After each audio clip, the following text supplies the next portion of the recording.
আগের ভিডিওতে তোমরা দেখেছো যে মাকে বাড়িতে এনে সবে গোছগাছ শুরু করেছিলাম অ্যান্ড অলরেডি কমপ্লিট হয়ে গেছিলো, পুজো স্টার্ট হয়ে গেছিলো। আর এইবারের পুজোটা আমার বাড়িতে মায়ের মূর্তি পুজোর শেষবার, কারণ 3বার হয়।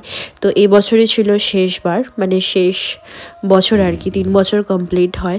তো মায়ের পুজোটা এবছর আগের বারের 2বারের তুলনায় একটু বেশি ধুমধাম করে করেছি। অ্যান্ড এই ভিডিও ক্লিপটা নিয়েছে হচ্ছে আমার দিদির ছেলে, খুব সুন্দরভাবে নিয়েছে, নিতে গিয়ে আমার ফোনটাকেই হিট করে দিয়েছিল। বাচ্চা মানুষ কি আর বলবো।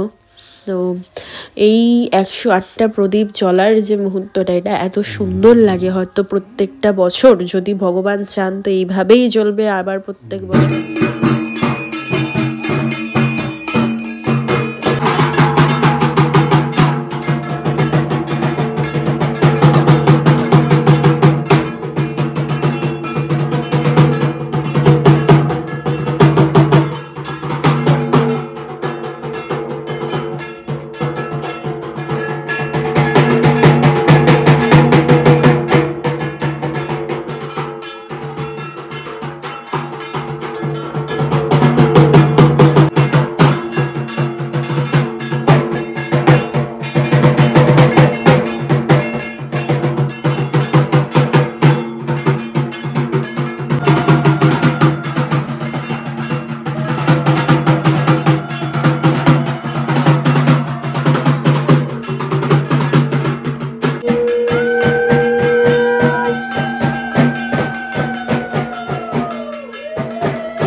শঙ্করে কাটতেছে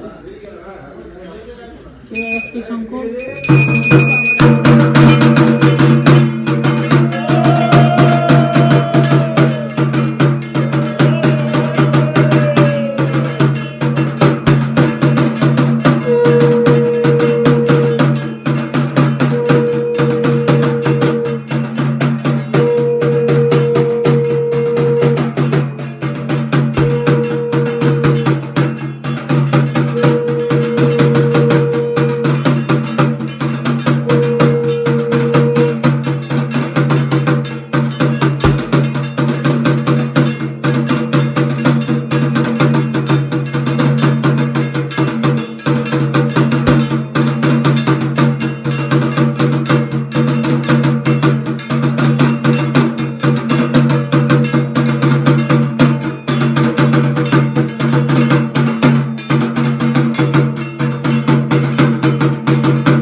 यदा पश्यन्ति सूरय दिविव चक्षुरागतं सोहा ओम ঔরম সমিভ নারায়ণ আপনি আমার চোখটা লাল হয়ে গেছে।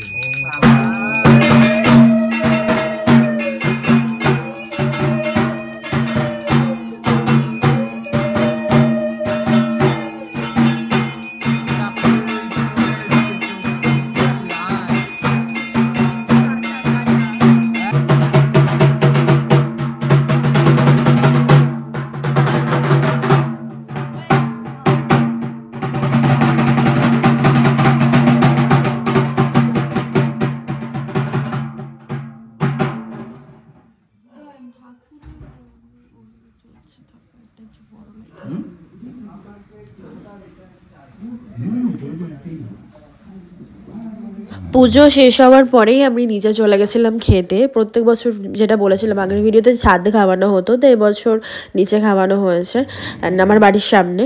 তো খেতে চলে গেছিলাম। খাবারের মেনিউতে ছিল হচ্ছে খিচুড়ি, ঠিক আছে, গোবিন্দভোগ চালের খিচুড়ি, পাঁচমিশালি তরকারি, যেটাকে পাতি বাংলা ভাষায় আমরা বলি যে লাবড়ার তরকারি। ইট ওয়াজ অসম, মানে সিরিয়াসলি। আর সাথে ছিল কাশ্মীরি আলুর দম। তো নেক্সট পার্টে তোমাদের সাথে বাকি কথা শেয়ার করব।